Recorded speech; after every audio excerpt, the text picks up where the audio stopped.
Hello viewers and welcome to this very first podcast special. Over the coming months there will be similar programs coming out onto the channel, usually on the last Friday of every month, but they may extend further depending on the amount of news and happenings that are taking place. 2021 has been a huge year with lots of filming taking place around the state, and I've finally found the time to sit down and start putting it all together. Although with the amount of stuff that was taken in the last 12 months, it'll most likely be another year before everything is released onto the channel. From the first Monday in January, there will be a documentary style video coming to the channel once a week, and this will continue through till around late February, when we will take a break for a couple of weeks. And in that time, it'll give us more time to sit down and edit the next lot of videos, which will be coming out from the end of March until around the middle of May. And it'll probably go like that in a similar sort of pattern all the way through the year. Last week I went on a Zoom meeting with the chairman of the Sir Nigel Gresley Locomotive Trust, and I'd like to present that interview with you now. Before we start though, I'd like to extend my special thanks to Nigel Wilson, the Sir Nigel Gresley Locomotive Trust, and also Kyle Jauncey of PSOV, who supplied the footage of the locomotive working on the Great Central Railway and also the main line, which you will see throughout this video. I hope you enjoy it. Thank you very much for agreeing to do the interview. My pleasure. The first question I wanted to ask you was, where was 6007 constructed and where did it mainly operate? It was constructed in Doncaster completed in 1937, and it was designed to operate on the expresses out of King's Cross to Yorkshire, to Northern England, York, Newcastle, and up to Edinburgh. And that's where it operated from when it was built right through until 1960s, when it had the last few years operating in Scotland. So it ran on the Aberdeen Glasgow expresses in the last few years of its BR operation. And did it do a record-breaking run at one point? It set the post-World War II speed record for steam, so 112 miles an hour down Stoke Bank on the 23rd of May 1959, and it's the highest speed in a passenger carrying rather than invitation or a press special. It was a rail tour, not a scheduled service, but yes, 112 miles an hour is the official mark. Where was the engine stored after withdrawal from British Rail service? It was withdrawn and purchased. There wasn't much of a gap. It was stored for a few months up in Scotland, but it was purchased in 1966 by the society which still owns it, and transferred to Crew Works for overhaul. So it was only a matter of a couple of months while various plans and paperwork were put in place that it was stored before it was transferred south for its first overhaul. It's not like a lot of locomotives in the UK went to a scrapyard and it was purchased, and they were purchased from the scrapyard and restored. Sir Nigel Gresley was purchased as a complete locomotive from, direct from British Railways. Is the whistle that's on it now the original? We've several whistles, so it's an original A4 whistle, but they're not unique to a locomotive. And they had different whistles before the war and after the war, and during the war they were taken off. There was some concern that the chime whistle sounded like an air raid siren. So they're not. It's just an item that's bolted on. So we've got several whistles. So restoration was initially done at Crewe? That's right, yes. Throughout its life at preservation, whereabouts are the other locations that it's been overhauled at? Okay, oh gosh, got to remember them now. So there was a small overhaul done in Philadelphia, County Durham, and then there was, I think, 2 overhauls when it was over at Steamtown Carnforth, in the western side of the country. Then it came back east and North Yorkshire Moors, where the previous overhaul was done, and then of course the latest one has been done primarily at York, and the last little finishing off is being done at Crewe again, but not BR Crewe works. That's where the original overhaul was done in the proper British Railways workshops. Where it is now, is that purposely built for steam? No, it was Crewe diesel depot, and various facilities have been built on there for maintenance of steam locomotives, and it's owned by Locomotive Services Limited, who we're partnering with as far as mainline operations are concerned with the next operating period. And their depot is the home for their steam fleet, got very good facilities. So it's not the original, the whole of Crewe, it's adjacent to Crewe station. It's a railway town, a lot of railway facilities. But the buildings we're currently in were Crewe diesel depot. Where will you mainly operate Sir Nigel Gresley when it gets back into service? It'll be all over the country. The agreement is to operate rail tours with Locomotive Services, who are the operator for Sappho's trains, and they run tours down in the south, up in the north, from Settle and Carlisle line down to the southwest of England, down to Kingswear. So there'll be a variety, and then heritage visits around the country as well, including the North Yorkshire Moors. So we'll try and spread it out a reasonable amount. Obviously, we've got a lot of people who want to see it after a few years in the works. So we'll try and make sure it gets a fairly decent geographic coverage. Oh, that'd be good.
How much work was done on the boiler in the last overhaul?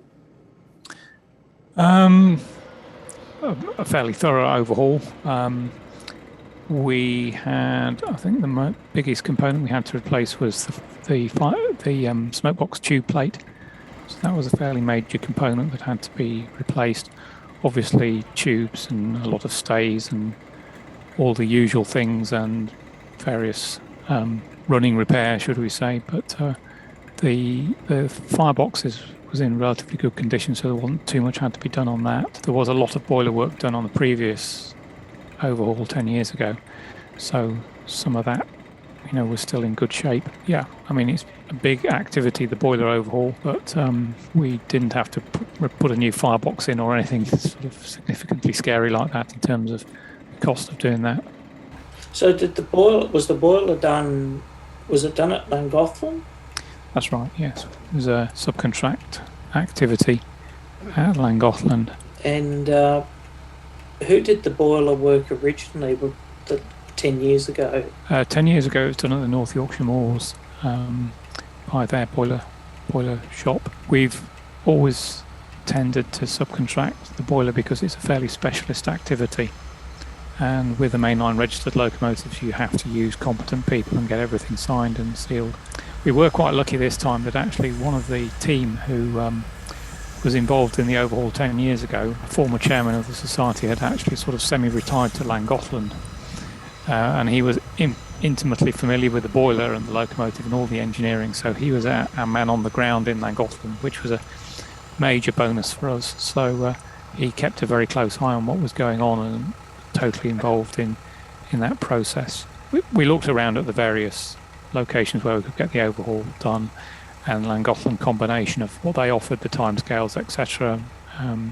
People they had to work on it, some very experienced people on the team at Llangollen when we did that work, and also having somebody from our own team who was very close to it, who could monitor what was going on, made it a very almost easy decision as to where to place that boiler contract.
So with the Wartime Black, how did that come about? Well, it was just a kind of fortuitous thing that we were able to do. Obviously, we had, well, I say obviously, not everybody will know, we had to leave the National Railway Museum just towards the end of the overhaul, and we took the decision to transfer it across to Crewe, where it'll be running from. And there was a period of a few weeks where it would be outside. So we had to paint it something to protect it. And we weren't ready to do the final paint job. So black was a convenient opportunity to put it out there. It's not completely authentic black livery. I think it's, our locomotive engineer calls it Scottish bus black or something like that. Can't remember exactly. But we put it out there, put some numbers on it and LNER on the tender and so on, and it just took an opportunity that presented itself to put in that unique livery for a short period. So to get it onto the main line, what are some of does it have to go through so many miles on a heritage railway first? Well, it will do, yes. I mean, it will run in for a period, and we'll probably put about 1,000 miles on it, up and down, to get it, into a position where we're confident that we put it out on the main network. But it's not going to stop for whatever reason. I mean, there's a lot.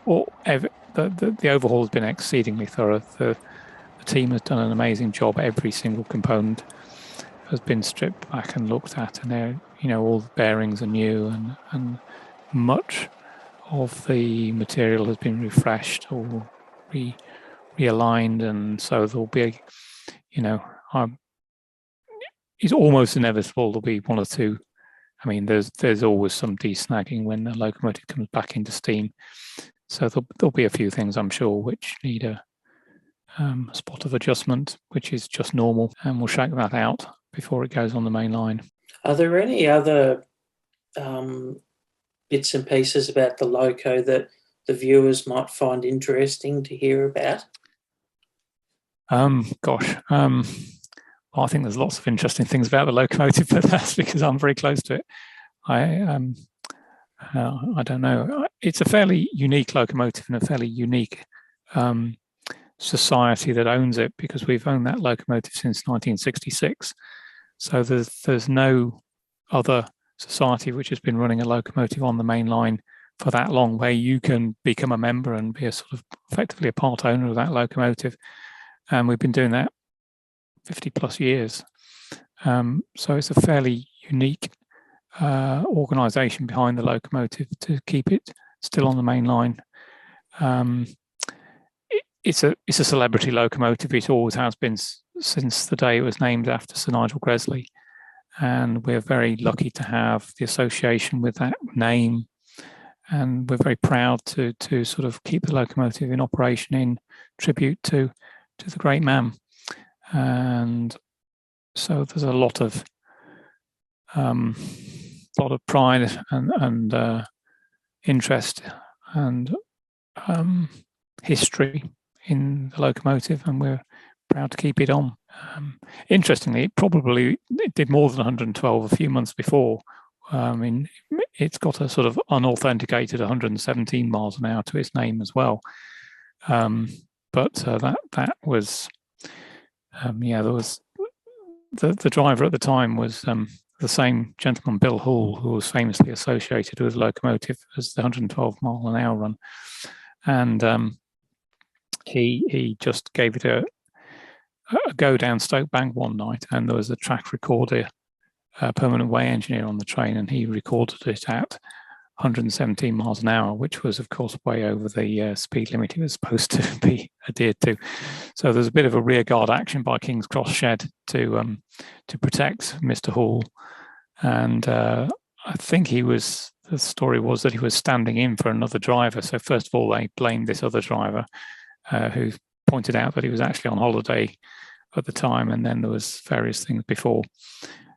Finally, Bill was carpeted for exceeding the speed limit, and he was given a warning and all the usual things. And then the story goes, and obviously we don't know whether it's true, but the inspector turned around after him and said, "Well, I have to sort of admonish you or whatever, Driver Hall, but well done for keeping the Great Western on their toes, because they'd just done 108 miles an hour with one of their kings." So putting a marker in the ground for the LNER was smiled on from above, but not officially. Is the A4 Sir Nigel Gresley, is it similar in some ways to Flying Scotsman? Yes, I mean the A4 was an evolution of the A3 design. Higher boiler pressure, smoothed valve passages and steam pipes, and a number of sort of minor enhancements. So yes, it was very much an evolution.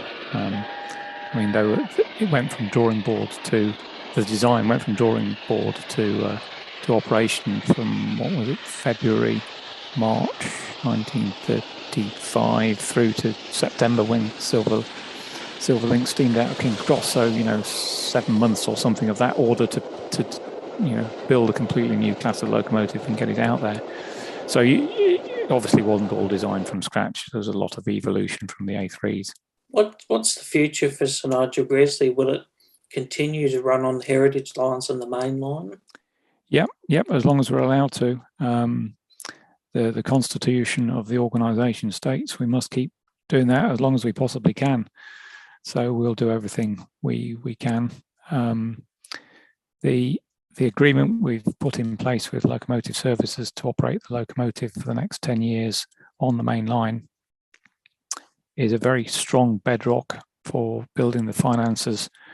Obviously, we're going to need a lot of money next time round, just as we have done this time round. So we have to start building that pot of money again.